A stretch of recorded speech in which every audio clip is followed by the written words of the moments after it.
We're joined now by Bibby, CEO and CIO. Richmond Asset Management is our guest for the rest of the show.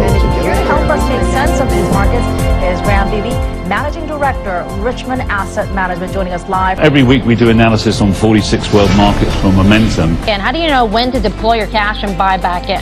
And Richmond's fund, by the way, has returned an impressive 392% since its inception.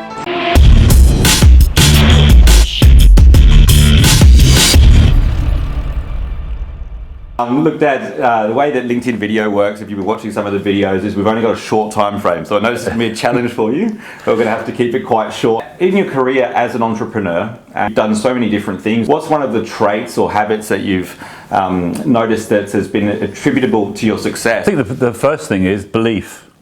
You've got to have total belief that you're going to do something. And studying the law of physics and the law of attraction type of thing, of vibration, it's all down to having a belief you're going to do something. Don't get into the detail to start with.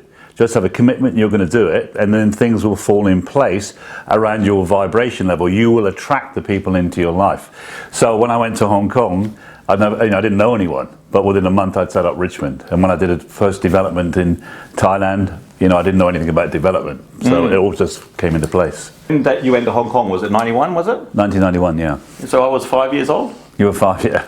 So I was going to ask you next about some challenges you've had, but that was a challenging time for you, wasn't it? Yeah, because before that, we had the 1987 stock market crash, and we focused on investment management, and everybody wanted to go to property. So for 2 years, the property market soared. I had 26 sales guys. And then I got to a desperate stage where I was funding all these sales guys, but they weren't doing any business. And then I started doing talks about the property crash and was kind of ridiculed, but then the property market fell 50%. And when I was down to the last $500, I got a flight to Hong Kong, and within a month I'd set up Richmond. Yeah, and so since then, what are some of the other challenges you've had to overcome? I mean, I know there's been lots, and that there is for any entrepreneur, but what's one that maybe you can share with us that maybe we can get some value out of? Well, I think the biggest thing is going back to the mindset, which is why my first book was about master your mind, because what you focus on, you attract.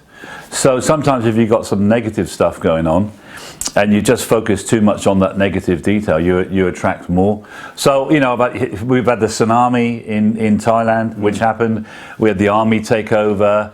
I remember going to Thailand, we're driving around looking at these rice paddies with water buffaloes walking around, and then I'd come back the next trip and there's 93 pool villas, all built. You had construction companies run away with all your money. You had to start your own construction company. You had about 400 staff at one point in Phuket. To be able to go from not doing a property development of any size or magnitude like that, to be able to create this in your mind and then build it, takes a lot of vision.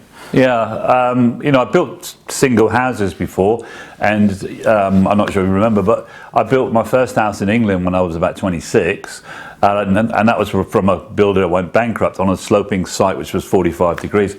So in Thailand, I couldn't speak Thai.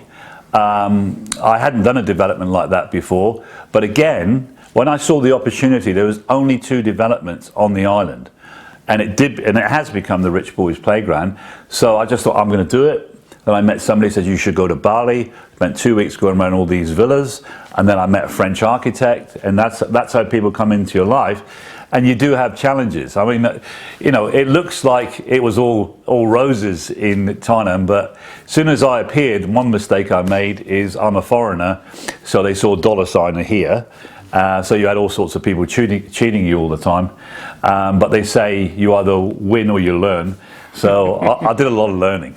You can't anticipate things like tsunamis and military coups and an unstable government and all those kind of things. Which it doesn't matter how right you are. I guess there's always going to be these learning curves that you can't anticipate. So and I guess having the ability to then adapt. And I've seen as well since that experience, the marketing industry in particular has changed so much.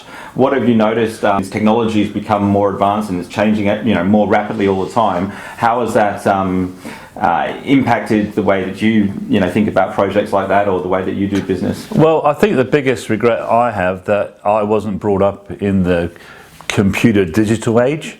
And when you first joined, and you had your marketing degree and all that, and then you started to apply some of those social media or internet marketing things, I immediately saw the response. Let's jump into what you're focusing on currently. Tell us about cryptocurrency. Where are the opportunities? Where are the things that people have got to look out for that they could make mistakes in? Okay. Let's put the cards on the table here. I was told about Bitcoin when it was below 300, and it was cents at one stage, and I'm busy doing everything else, and what's this, and I didn't really focus on it. And then we all know that last year it had a boom, and I study cycles going back hundreds of years in all sorts of markets, from commodities, currencies, whatever. And normally the first wave up, there's not a lot of supply, but demand comes in and you get this parabolic rise. And then people have a reality check, and then you get a bit of a crash, which was you just had. But it's going to totally change the way of everything. And if you think about it, everything that you knew is going to change. So some people see stress and problems, some people see opportunities. So companies now do not have to list on the stock market. They can do what's called an ICO, initial coin offering. Coin is a bit of a misnomer, because it's not an actual coin, it's not a currency, it's a way to raise money. So it reminds me of the early 90s, when who the heck was Microsoft? Who are these young guys working out of a garage with, Steve Jobs working out of a garage? Who's going to need a computer? You need to know who's behind the company, what have they done before. So you can do mining with cryptocurrency. You can do new ICOs, and the great thing is you can just put a few $100s in, or you can trade, which is my forte, being the previous chairman of a technical analysis, to use charts. It sounds like there's a lot of opportunity, which means there's a lot of sharks out there. They're going to be, you've got to make sure you get the right advice and know what you're doing. Yeah. As an entrepreneur and as a business owner, what are some of the areas that could be opportunities for a business? The accountancy, lawyer stuff.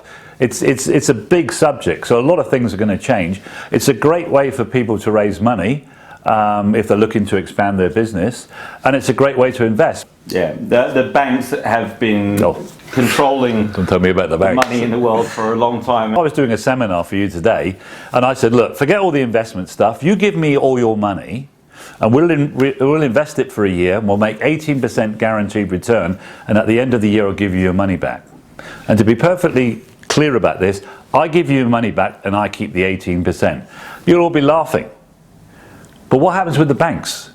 You give them your money. You're quite fortunate in Australia because you get 2 or 3% return. Woohoo! Most of the world get 0% return, and then you read a paper, oh, the banks are making record profits.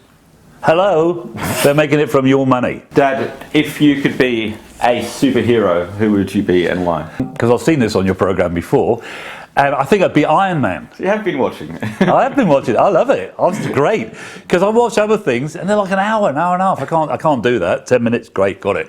Iron Man, right? So again, I've got to be quite open with you. Fast cars, big houses, hot secretary, but the ability to help a lot of people. Thanks for being on the show, Dad. Yeah, thank you.